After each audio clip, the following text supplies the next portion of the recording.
You know, it's quite amazing how rebellious our people truly are. And this is one of the reasons why the Most High have a controversy with our people. And before I go into it, I'm going to start by giving all the praises, glory, and honor to Yahweh, Ba'ashem, Yahushai, Ba'ashem, Rechak, Wadash. Double honors to the elder apostles and bishops of the great millstone that rule well. Peace, blessings, and salutations to the hopeful elect tabernacle of David scattered abroad throughout the four corners of the earth. Now, I'm just responding to this comment. And this is on a video that I did in response to that encounter between the Sakari and that Christian. And, you know, the head speaker at that particular camp at the Sakari, he said an error, all right, and he got corrected on camera, and it went viral. And he since then came back and addressed it and admitted that he did make that mistake, in which we acknowledge that, you know, because obviously when you do go off, it's in your best interest to correct yourself. All right, so he admitted that he was wrong. And before he even went on that live and admitted to it, we did videos. We jumped on him, and as we're commanded to. All right, scriptures say to rebuke, reprove, exhort with all long suffering and doctrine. It also says in Proverbs, open rebuke is better than secret love. All right, so we did what the scriptures tells us to do. But meanwhile, this individual here had an issue with us correcting that individual, and they think that, and I knew it. All right, when we address these dudes, all right, when they out there conversing with Christians and they seem to not be able to answer certain questions or go off when concerning particular topics, especially dealing with the writings of Paul, you know, we get on these dudes and they think that we're siding with Christians, as if Christianity has a monopoly on the teachings and writings of Apostle Paul. You know, and it's very disingenuous. All right. So this individual think we're supposed to side with them even if they're wrong, because they're another Israelite camp. That shows you that a lot of these people, they're not on a level and they have no idea, you know, what this thing is all about. So this person says, instead of defending your brothers, which why would I defend somebody that's in the wrong? Why would I do that? They were simply wrong here, man. Even the speaker admitted he was wrong. But you're going to jump on a comment board and throw your little 2 cents and throw shade because we did it what the scriptures tells us to do. He says, all for a 30-second clip where the brother made an error. Yeah. And we got on him before he even addressed it. And, you know, it's one thing you make a mistake, but when you're a camp known for cutting people and you boast in your scholarship level and your level of understanding, especially your leaders. All right. When you making statements saying, I keep the law perfectly. Show me in the law where I sin. When you got men that's carrying themselves like that, yes, you're going to be targeted for rebuke, because you're being that attitude, you're being a stumbling block to the little ones. All right. And they're getting abased, all right, because they've been exalting themselves, this particular camp, Sakari. So the spirit got them debased right now, all right, getting confounded by Christians over the writings of Paul, which they throw shade on Apostle Paul. They diminish his teachings, all right, and you know, you siding with them, that shows me where you lies. All right. This is your stance as well, from the based on the fact that you are jumping to their defense now, whoever you are. OK. He says, meanwhile, somehow none of you GMS members seem to acknowledge Paul got corrected for errant teachings in regards to the law. Brothers did several videos, include myself. That did not happen. This is your lack of comprehension when it comes to understanding these scriptures, man. All right. They didn't correct him for errors in his teachings. He didn't have any error in his teachings, which you're going to find out, in which, we already expressed the point that they was hearing rumors because it was being told to them, which was a slander, that Apostle Paul was teaching against the law of Moses, the very same way they was falsely accusing Stephen. They was accusing him of teaching against the law. And these men were zealous, and all Paul was essentially saying was, you're not going to be justified solely on the law, because the Lord has a new standard of righteousness. It's about your faith. Otherwise, you get circumcised, you better keep every law to the letter, or you won't be justified. That was all he was simply saying, which is true. So this person right here, he's jumping off the deep end, all right, for men who already admitted that they were wrong, and now you coming behind them to defend them is like you doubling down on their error, because it's not the truth. So he posted Acts 21 and starting at the 18th verse. And the day following, Paul went in with us unto James, and all the elders were present. And when he had saluted them, he declared particularly what things the Most High had wrought among the Gentiles by his ministry. And are you going to admit Apostle Paul was taught by the Lord? The Holy Spirit was on that man. All right. The Lord revealed that mystery to him about concerning the Gentiles. And that's why he was ordained and sent to conduct the ministry among them. He was that chosen vessel. And when they heard it, they glorified the Lord and said unto him, Thou seest, brother, how many thousands of Jews there are which believe, and they are all zealous of the law, those that were of the circumcision. And they are informed of thee, meaning they were told a rumor that thou teachest all the Jews which are among the Gentiles to forsake Moses, saying that they ought not to circumcise their children, neither to walk after the customs. All right, now let's get real quick. Let's go to Acts 28. And I'm going to read this. This is Acts 28.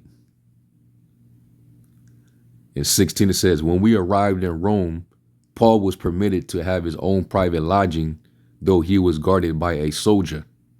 3 days after Paul's arrival, he called together the local Jewish leaders. This is in the NLT I'm reading. He said to them, Brothers, I was arrested in Jerusalem. Now, mind you, in Acts, that same chapter, Acts the 21st chapter, he gets arrested, right after this. The very next day that he's explaining himself to James and those elders. All right. So this is what he says after that. Acts 28 and 17. 3 days after Paul's arrival, he called together the local Jewish leaders.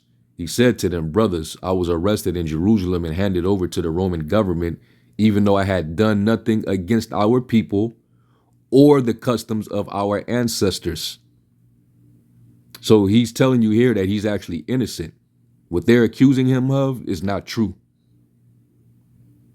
All right. And the Romans, they tried him because the Jews were being devils and falsely accusing him. Okay. So let's go. I'm in the NLT. All right. And let's read it in the NLT. Acts 21 and 18. And it says, The next day, Paul went with us to meet with James, and all the elders of Jerusalem church were present. After greeting them, Paul gave a detailed account of the things the Most High had accomplished among the Gentiles through his ministry. After hearing this, they praised the Most High, and they said, You know, dear brother, How many thousands of Jews have also believed, and they all follow the law of Moses very seriously. But the Jewish believers here in Jerusalem have been told that you are teaching all the Jews who live among the Gentiles to turn their backs on the law of Moses. And at what point did he ever say, don't believe in the things that were written in the law of Moses? When did he ever teach that? To turn their backs on the law of Moses. When did he ever say that? Especially to the circumcision. You won't find any account, man. But that was the slander that was going on, and they did it to Stephen. So this is Acts 6. Acts 6 and 8. It says, Stephen, a man full of the Most High's grace and power, performed amazing miracles and signs among the people. So he was clearly a man of the Lord. But one day, some men from the synagogue of freed slaves, as they were called, started to debate with them. All right. I think it was the libertines. It says they were Jews from Cyrene, Alexandria, Cilicia, in the province of Asia. None of them could stand against the wisdom and the spirit with which Stephen spoke, because the Lord gave him that spirit. I will give you a mouth and wisdom that even your adversaries cannot gainsay nor resist. But you know what happens when when that happens? They get cut to the heart and they gnash upon you with your teeth, and they want to come together, some secret counsel on how they can twist you in your words so that they can accuse you. And that was exactly what they did to Yahushua, misinterpreting and not comprehending the message. So they was resisting the spirit, just like Sakari and all you clowns out there are doing. It says, so they persuaded some men to lie about Stephen, saying, we heard him blaspheme Moses and even the Most High. This roused the people, the elders and the teachers of religious law. The same exact thing that happened to Apostle Paul. It's the same thing. All these men getting persecuted for preaching the gospel in the spirit. All right. Showing you that our people are wicked. They're evil, man. They're wise to do evil, but to do good, they have no knowledge. It says, so they arrested Stephen and brought him before the high council. The lying witnesses said, this man is always speaking against the holy temple and against the law of Moses. All right. And the scriptures say this. Let me go to the Apocrypha.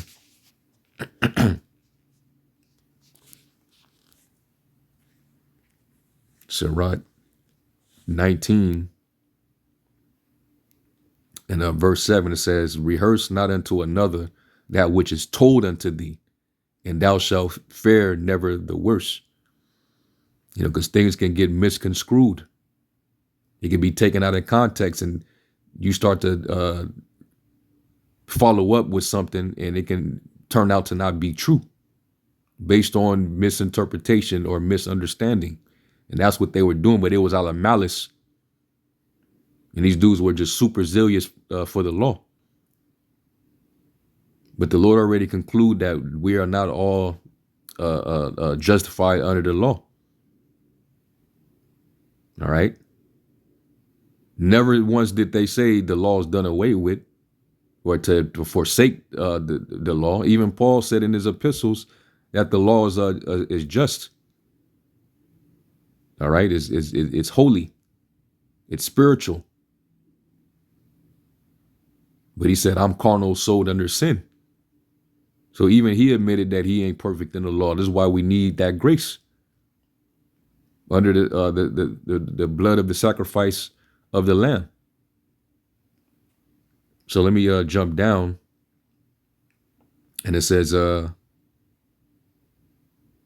verse 15, it says, admonish a friend, for many times it is a slander, and believe not every tale. Okay. So they were spreading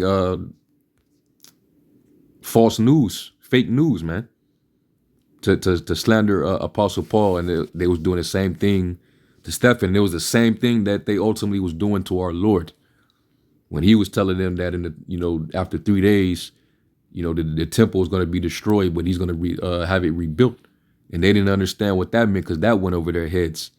So they started to falsely accuse him. And you dudes are proving that you don't have the Spirit. A lot of things went over their heads, and that's because you're stumbling over the rock of offense. Yahushua literally is that chief cornerstone, and you dudes are proving that you're those men coming back in your lots, man. That's disallowing that chief cornerstone. And that's why you're stumbling over these writings, man. That veil is still spread over your eyes when you read the law. So anyway, going back here, it says this roused the people, the elders, and the teachers of religious law. So they arrested Stephen and brought him before the high council. The lying witnesses said, this man is always speaking against the holy temple and against the law of Moses. So are you going to side with these men that arrested Stephen? Are they right? So was Stephen, was he in the wrong for what he was speaking when he was in the Spirit?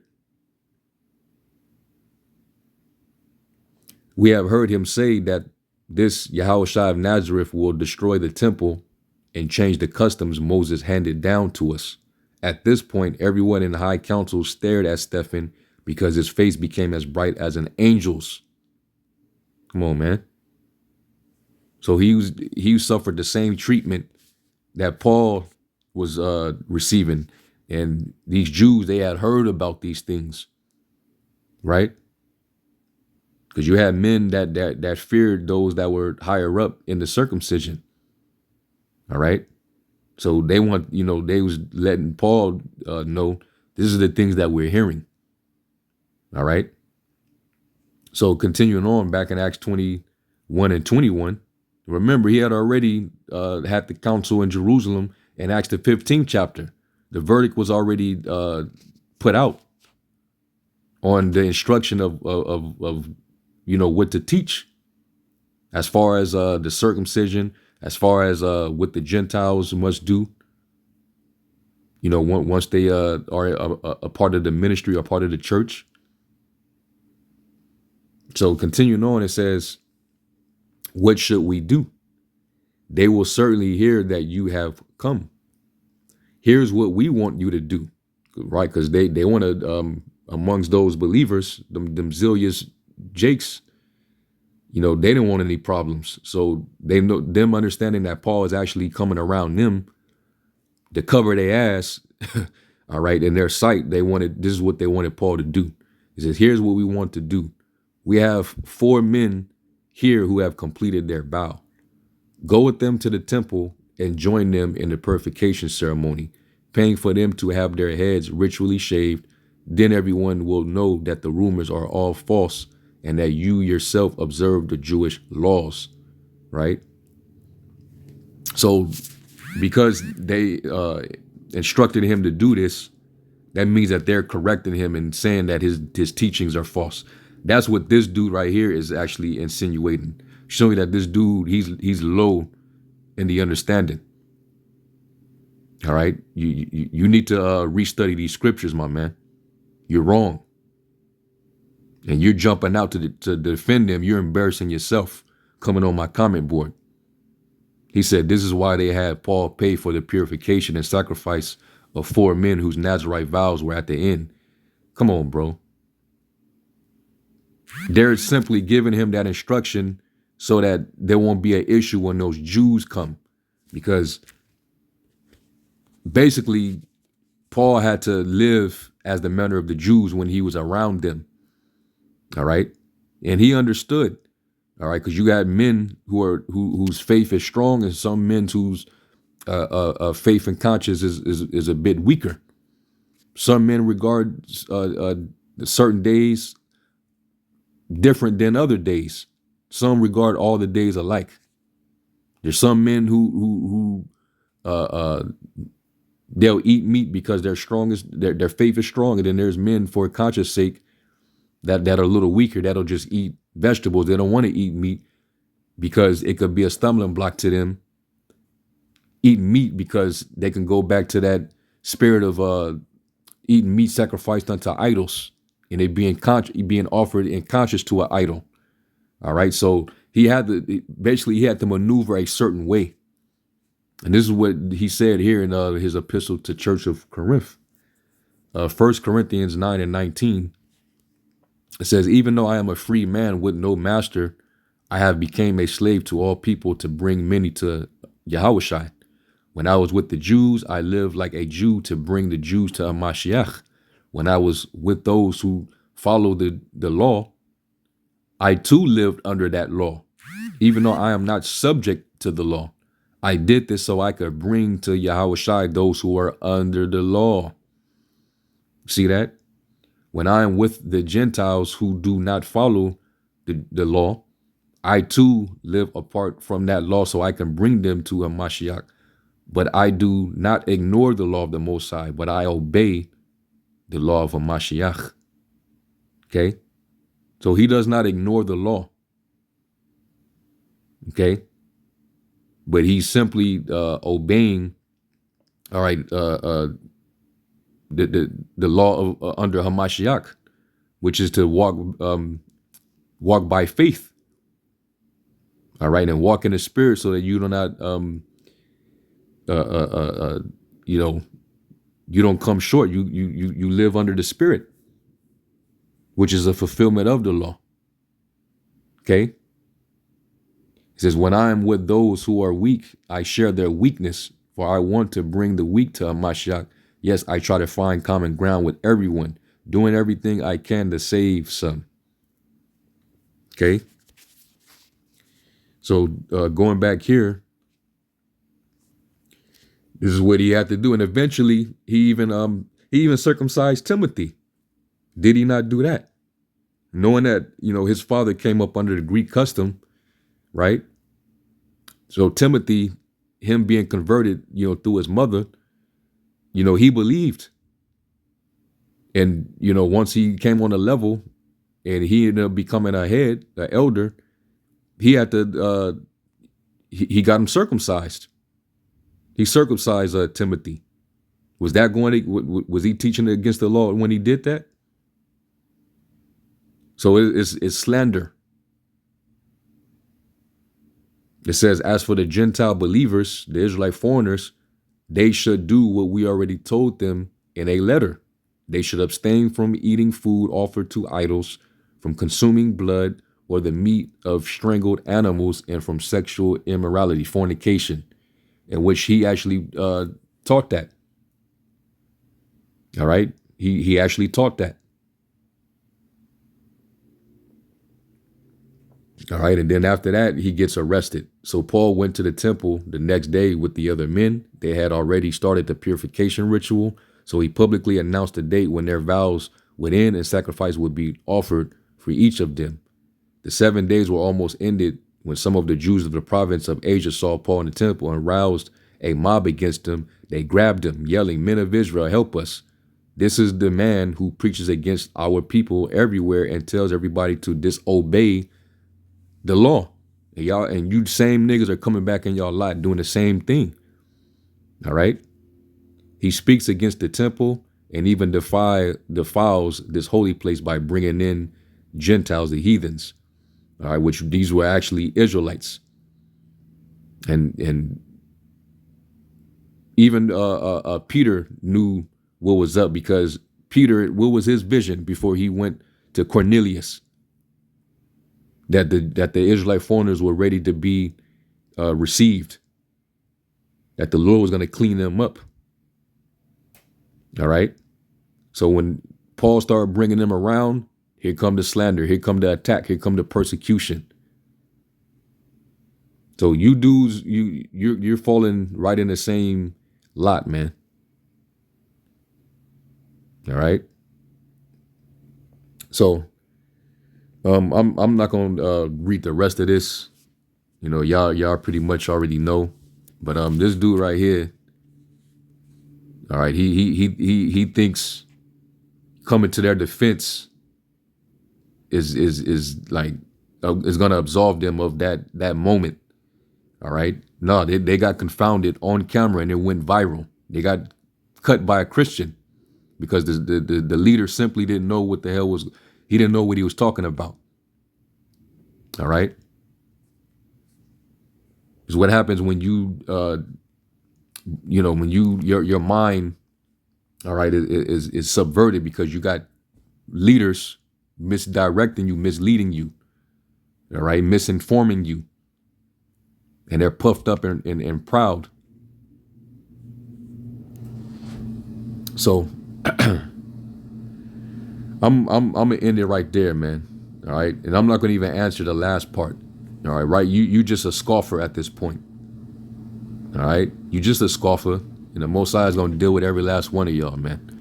But I had to address this, and Lord willing, this was edifying. Let me give all praise to Yahweh Shem Yahweh Shai, and until the next one, Shalom.